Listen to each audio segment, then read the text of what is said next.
Wireless by Agatha Christie. Above all, avoid worry and excitement, said Dr. Mennel, in the comfortable fashion affected by doctors. Mrs. Harder, as is often the case with people hearing these soothing but meaningless words, seemed more doubtful than relieved.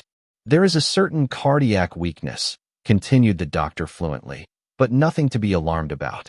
I can assure you of that. All the same, he added, it might be as well to have an elevator installed. What about it? Mrs. Harder looked worried. Dr. Mennel, on the contrary, looked pleased with himself. The reason he liked attending rich patients rather than poor ones was that he could exercise his active imagination in prescribing for their ailments. Yes, an elevator, said Dr. Mennel, trying to think of something else even more dashing, and failing. Then we shall avoid all undue exertion. Daily exercise on the level on a fine day, but avoid walking up hills. And above all, plenty of distraction for the mind. Don't dwell on your health. To the old lady's nephew, Charles Ridgway, the doctor was slightly more explicit. Do not misunderstand me, he said. Your aunt may live for years, probably will. At the same time, shock or overexertion might carry her off like that. He snapped his fingers. She must lead a very quiet life. No exertion, no fatigue. But, of course, she must not be allowed to brood. She must be kept cheerful and the mind well distracted. Distracted, said Charles Ridgway thoughtfully. Charles was a thoughtful young man. He was also a young man who believed in furthering his own inclinations whenever possible. That evening he suggested the installation of a radio set. Mrs. Harder, already seriously upset at the thought of the elevator, was disturbed and unwilling. Charles was persuasive. I do not know that I care for these newfangled things, said Mrs. Harder piteously. The waves, you know, the electric waves. They might affect me. Charles, in a superior and kindly fashion, pointed out the futility of this idea. Mrs. Harder, whose knowledge of the subject was of the vaguest, but who was tenacious of her own opinion, remained unconvinced. All that electricity, she murmured timorously. You may say what you like, Charles, but some people are affected by electricity.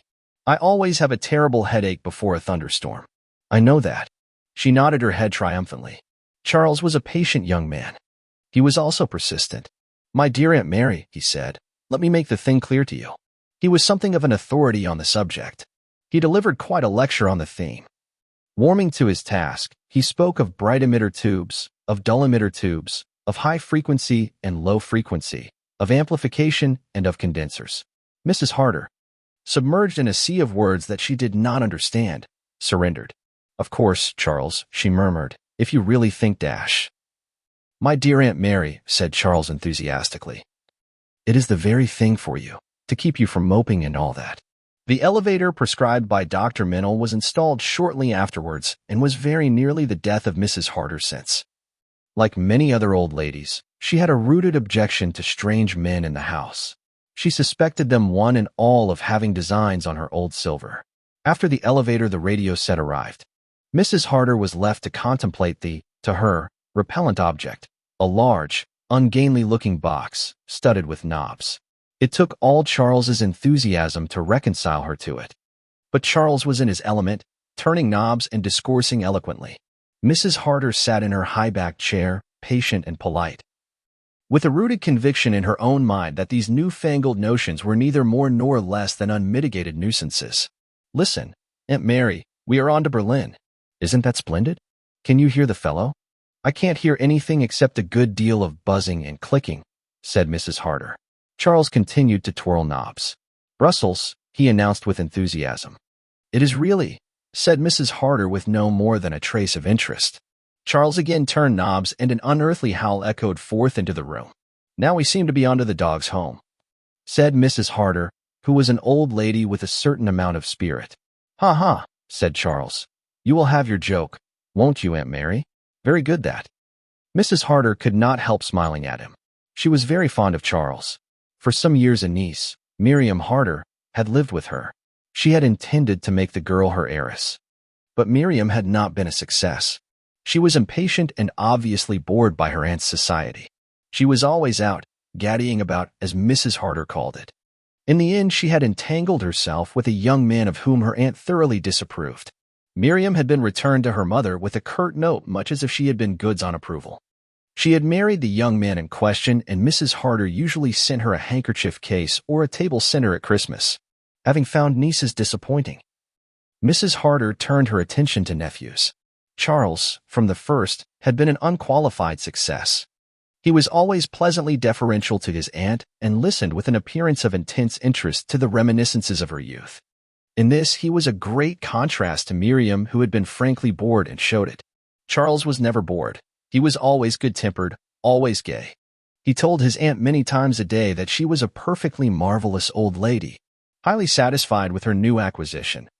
Mrs. Harder had written to her lawyer with instructions as to the making of a new will. This was sent to her, duly approved by her, and signed. And now even in the matter of the radio, Charles was soon proved to have won fresh laurels. Mrs. Harder, at first antagonistic, became tolerant and finally fascinated. She enjoyed it very much better when Charles was out. The trouble with Charles was that he could not leave the thing alone. Mrs. Harder would be seated in her chair comfortably listening to a symphony concert or a lecture on Lucrezia Borgia or pawn life, quite happy and at peace with the world. Not so Charles. The harmony would be shattered by discordant shrieks while he enthusiastically attempted to get foreign stations. But on those evenings when Charles was dining out with friends, Mrs. Harder enjoyed the radio very much indeed. She would turn on 2 switches, sit in her high-backed chair, and enjoy the program of the evening. It was about 3 months after the radio had been installed that the first eerie happening occurred. Charles was absent at a bridge party. The program for that evening was a ballad concert. A well-known soprano was singing Annie Laurie, and in the middle of Annie Laurie a strange thing happened. There was a sudden break. The music ceased for a moment. The buzzing, clicking noise continued, and then that too died away. There was silence, and then very faintly a low buzzing sound was heard. Mrs. Harder got the impression, why she did not know, that the machine was tuned into somewhere very far away, and then, clearly and distinctly, a voice spoke. A man's voice with a faint Irish accent. "Mary, can you hear me, Mary? It is Patrick speaking. I am coming for you soon. You will be ready, won't you, Mary?" Then, almost immediately, the strains of Annie Laurie once more filled the room. Mrs. Harder sat rigid in her chair, her hands clenched on each arm of it. Had she been dreaming? Patrick's voice. Patrick's voice in this very room, speaking to her. No, it must be a dream, a hallucination perhaps. She must just have dropped off to sleep for a minute or two. A curious thing to have dreamed, that her dead husband's voice should speak to her over the ether. It frightened her just a little. What were the words he had said? "I am coming for you soon. You will be ready, won't you, Mary?" Could it be a premonition? Cardiac weakness. Her heart. After all, she was getting on in years. "It's a warning. That's what it is," said Mrs. Harder, rising slowly and painfully from her chair, and added characteristically, "All that money wasted on putting in an elevator." She said nothing of her experience to anyone. But for the next day or two she was thoughtful and a little preoccupied. And then came the second occasion. Again she was alone in the room. The radio, which had been playing an orchestral selection, died away with the same suddenness as before. Again there was silence, the sense of distance, and finally Patrick's voice, not as it had been in life, but a voice rarefied, far away, with a strange, unearthly quality. "Patrick speaking to you, Mary. I will be coming for you very soon now." Then click, buzz, and the orchestral selection was in full swing again. Mrs. Harder glanced at the clock. No, she had not been asleep this time. Awake and in full possession of her faculties, she had heard Patrick's voice speaking. It was no hallucination. She was sure of that. In a confused way, she tried to think over all that Charles had explained to her of the theory of ether waves. Could it be that Patrick had really spoken to her? That his actual voice had been wafted through space? There were missing wavelengths or something of that kind. She remembered Charles speaking of gaps in the scale. Perhaps the missing waves explained all the so-called psychological phenomena? No, there was nothing inherently impossible in the idea. Patrick had spoken to her. He had availed himself of modern science to prepare her for what must soon be coming. Mrs. Harder rang the bell for her maid, Elizabeth. Elizabeth was a tall, gaunt woman of 60. Beneath an unbending exterior, she concealed a wealth of affection and tenderness for her mistress. "Elizabeth," said Mrs. Harder when her faithful retainer had appeared, "you remember what I told you? The top left-hand drawer of my bureau. It is locked, the long key with the white label. Everything there is ready. Ready, ma'am? For my burial, snorted Mrs. Harder. You know perfectly well what I mean, Elizabeth. You helped me to put the things there yourself. Elizabeth's face began to work strangely. Oh, ma'am, she wailed. Don't dwell on such things. I thought you was a sight better. We have all got to go some time or another, said Mrs. Harder practically. I am over my 60 years and 10, Elizabeth. There. Don't make a fool of yourself. If you must cry, go and cry somewhere else. Elizabeth retired, still sniffing. Mrs. Harder looked after her with a good deal of affection. Silly old fool. But faithful, she said, very faithful. Let me see, was it £100, or only 50 I left her? It ought to be 100. The point worried the old lady, and the next day she sat down and wrote to her lawyer asking if he would send her will so that she might look it over. It was that same day that Charles startled her by something he said at lunch. By the way, Aunt Mary, he said, who is that funny old josser up in the spare room? The picture over the mantelpiece. I mean, the old Johnny with the beaver and side whiskers. Mrs. Harder looked at him austerely. That is your Uncle Patrick as a young man, she said. Oh, I say, Aunt Mary, I am awfully sorry. I didn't mean to be rude. Mrs. Harder accepted the apology with a dignified bend of the head. Charles went on rather uncertainly, I just wondered. You see, Dash. He stopped undecidedly and Mrs. Harder said sharply. Well, what were you going to say? Nothing, said Charles hastily. Nothing that makes sense, I mean. For the moment the old lady said nothing more, but later that day, when they were alone together, she returned to the subject. I wish you would tell me, Charles, what it was that made you ask me about the picture of your uncle. Charles looked embarrassed. I told you, Aunt Mary. It was nothing but a silly fancy of mine, quite absurd. Charles, said Mrs. Harder in her most autocratic voice, I insist upon knowing. Well, my dear aunt, if you will have it, I fancied I saw him, the man in the picture. I mean, looking out of the end window when I was coming up the drive last night. Some effect of the light, I suppose. I wondered who on earth he could be, the face so early Victorian. If you know what I mean.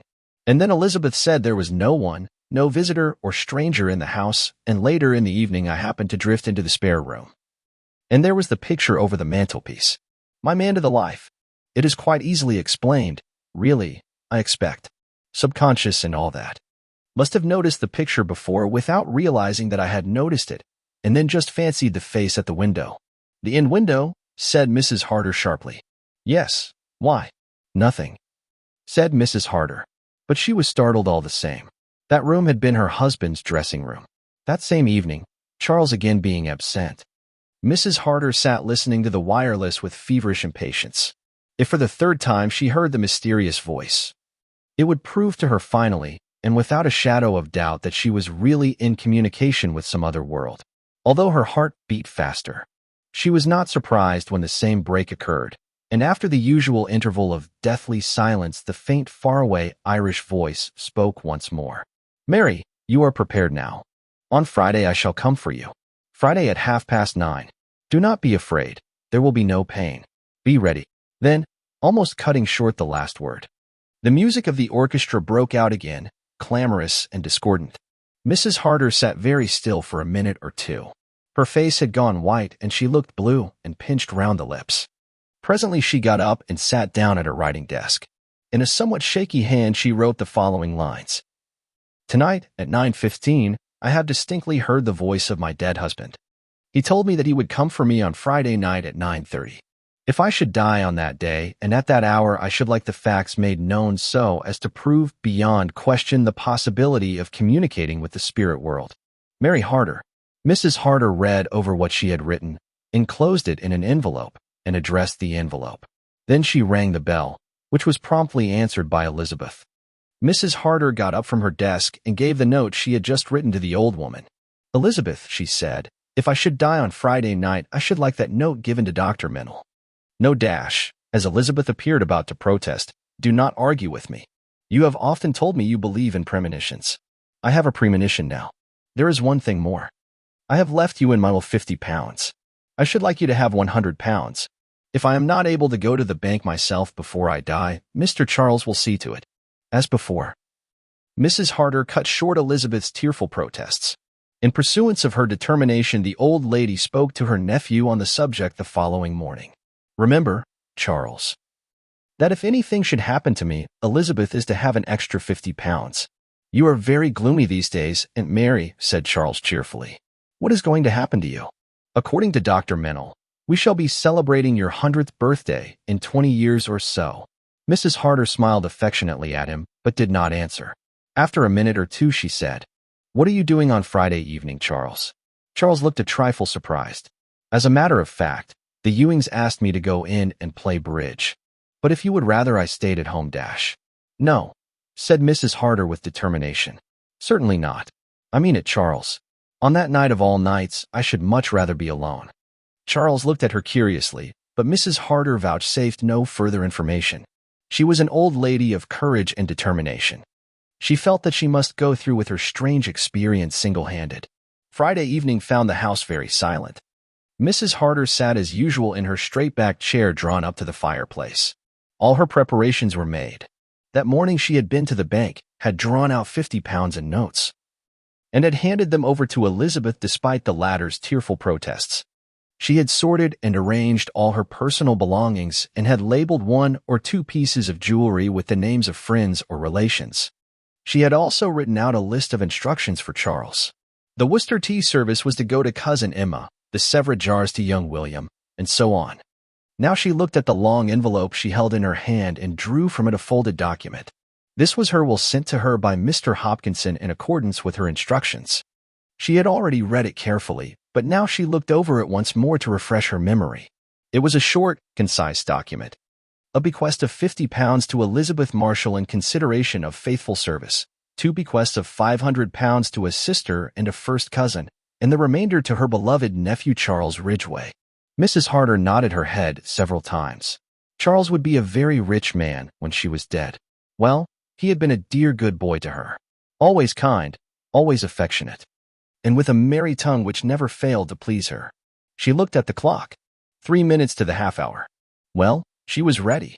And she was calm, quite calm. Although she repeated these last words to herself several times, her heart beat strangely and unevenly. 9:30. The wireless was switched on. What would she hear? A familiar voice announcing the weather forecast, or that faraway voice belonging to a man who had died 25 years before? But she heard neither. Instead, there came a familiar sound, a sound she knew well, but which tonight made her feel as though an icy hand were laid on her heart. A fumbling at the front door. It came again, and then a cold blast seemed to sweep through the room. Mrs. Harder had now no doubt what her sensations were. She was afraid. She was more than afraid, she was terrified. And suddenly there came to her the thought, 25 years is a long time. Patrick is a stranger to me now. Terror, that was what was invading her. A soft step outside the door, a soft halting footstep. Then the door swung silently open. Mrs. Harder staggered to her feet, swaying slightly from side to side. Her eyes fixed on the open doorway. Something slipped from her fingers into the grate. She gave a strangled cry which died in her throat. In the dim light of the doorway stood a familiar figure with chestnut beard and whiskers and an old-fashioned Victorian coat. Patrick had come for her. Her heart gave one terrified leap and stood still. She slipped to the ground in a crumpled heap. There Elizabeth found her an hour later. Dr. Mennel was called at once and Charles Ridgway was hastily summoned from his bridge party. But nothing could be done. Mrs. Harder was beyond human aid. It was not until 2 days later that Elizabeth remembered the note given to her by her mistress. Dr. Mennel read it with great interest and showed it to Charles Ridgway. "A very curious coincidence," he said. "It seems clear that your aunt had been having hallucinations about her dead husband's voice. She must have strung herself up to such a point that the excitement was fatal, and when the time actually came she died of the shock." "Autosuggestion?" asked Charles. "Something of the sort. I will let you know the result of the autopsy as soon as possible, though I have no doubt of it myself. In the circumstances, an autopsy is desirable, though purely as a matter of form." Charles nodded comprehendingly. On the preceding night, when the household was in bed, he had removed a certain wire which ran from the back of the radio cabinet to his bedroom on the floor above. Also, since the evening had been a chilly one, he had asked Elizabeth to light a fire in his room, and in that fire he had burned a chestnut beard and whiskers. Some Victorian clothing belonging to his late uncle he replaced in the camphor-scented chest in the attic. As far as he could see, he was perfectly safe. His plan, the shadowy outline of which had first formed in his brain when Dr. Mennel had told him that his aunt might with due care live for many years, had succeeded admirably. A sudden shock. Dr. Mennel had said. Charles, that affectionate young man, beloved of old ladies, smiled to himself. When the doctor had departed, Charles went about his duties mechanically. Certain funeral arrangements had to be finally settled. Relatives coming from a distance had to have trains looked out for them. In 1 or 2 cases, they would have to stay the night. Charles went about it all efficiently and methodically, to the accompaniment of an undercurrent of his own thoughts. A very good stroke of business. That was the burden of them. Nobody, least of all his dead aunt, had known in what perilous straits Charles stood. His activities, carefully concealed from the world, had landed him where the shadow of a prison loomed ahead. Exposure and ruin had stared him in the face unless he could in a few short months raise a considerable sum of money. Well, that was all right now. Charles smiled to himself. Thanks to, yes. Call it a practical joke. Nothing criminal about that. He was saved. He was now a very rich man. He had no anxieties on the subject, for Mrs. Harder had never made any secret of her intentions. Chiming in very appositely with these thoughts, Elizabeth put her head round the door and informed him that Mr. Hopkinson was here and would like to see him. About time, too, Charles thought. Repressing a tendency to whistle, he composed his face to one of suitable gravity and went to the library. There he greeted the precise old gentleman who had been for over a quarter of a century the late Mrs. Harder's legal adviser. The lawyer seated himself at Charles's invitation and with a dry little cough entered upon business matters. I did not quite understand your letter to me, Mr. Ridgway. You seem to be under the impression that the late Mrs. Harder's will was in our keeping. Charles stared at him. But surely, I've heard my aunt say as much. Oh, quite so, quite so. It was in our keeping. That is what I said. Mrs. Harder wrote to us, asking that it might be forwarded to her on Tuesday last. An uneasy feeling crept over Charles. He felt a far-off premonition of unpleasantness. Doubtless it will come to light among her papers, continued the lawyer smoothly. Charles said nothing. He was afraid to trust his tongue. He had already been through Mrs. Harder's papers pretty thoroughly, well enough to be quite certain that no will was among them. In a minute or two, when he had regained control of himself, he said so. His voice sounded unreal to himself, and he had a sensation as of cold water trickling down his back. Has anyone been through her personal effects? Asked the lawyer. Charles replied that the maid, Elizabeth, had done so. At Mr. Hopkinson's suggestion, Elizabeth was sent for. She came promptly, grim and upright, and answered the questions put to her. She had been through all her mistress's clothes and personal belongings. She was quite sure that there had been no legal document such as a will among them. She knew what the will looked like. Her poor mistress had had it in her hand only the morning of her death. You are sure of that? Asked the lawyer sharply. Yes, sir. She told me so.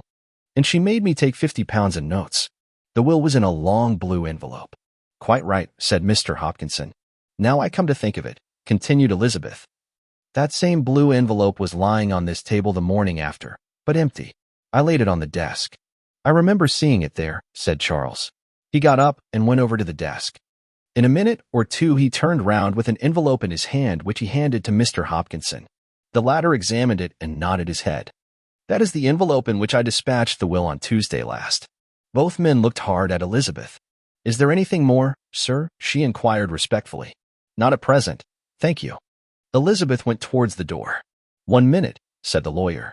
Was there a fire in the grate that evening? Yes, sir, there was always a fire. Thank you, that will do. Elizabeth went out. Charles leaned forward, resting a shaking hand on the table. What do you think? What are you driving at? Mr. Hopkinson shook his head. We must still hope the will may turn up. If it does not dash. Well, if it does not? I am afraid there is only one conclusion possible. Your aunt sent for that will in order to destroy it, not wishing Elizabeth to lose by that. She gave her the amount of her legacy in cash. But why? Cried Charles wildly. Why? Mr. Hopkinson coughed. A dry cough. You have had no disagreement with your aunt, Mr. Ridgway? He murmured. Charles gasped. No, indeed, he cried warmly. We were on the kindliest, most affectionate terms, right up to the end. Ah, said Mr. Hopkinson, not looking at him. It came to Charles with a shock that the lawyer did not believe him. Who knew what this dry old stick might not have heard? Rumors of Charles's doings might have come round to him. What more natural than that he should suppose that these same rumors had come to Mrs. Harder, and that aunt and nephew should have had an altercation on the subject. But it wasn't so. Charles knew one of the bitterest moments of his career. His lies had been believed. Now that he spoke the truth, belief was withheld. The irony of it. Of course his aunt had never burned the will. Of course. His thoughts came to a sudden check. What was that picture rising before his eyes? An old lady with one hand clasped to her heart, something slipping, a paper, falling on the red-hot embers. Charles's face grew livid. He heard a hoarse voice, his own, asking, "If that will's never found, dash. There is a former will of Mrs. Harder's still extant. Dated September 1920. By it Mrs. Harder leaves everything to her niece, Miriam Harder, now Miriam Robinson." What was the old fool saying? Miriam? Miriam with her nondescript husband. And her 4 whining brats. All his cleverness. For Miriam. The telephone rang sharply at his elbow. He took up the receiver. It was the doctor's voice, hearty and kindly. "That you, Ridgway? Thought you'd like to know. The autopsy's just concluded. Cause of death as I surmised. But as a matter of fact, the cardiac trouble was much more serious than I suspected when she was alive. With the utmost care, she couldn't have lived longer than 2 months at the outside. Thought you'd like to know. Might console you more or less." "Excuse me," said Charles. "Would you mind saying that again?" "She couldn't have lived longer than 2 months," said the doctor in a slightly louder tone. "All things work out for the best, you know.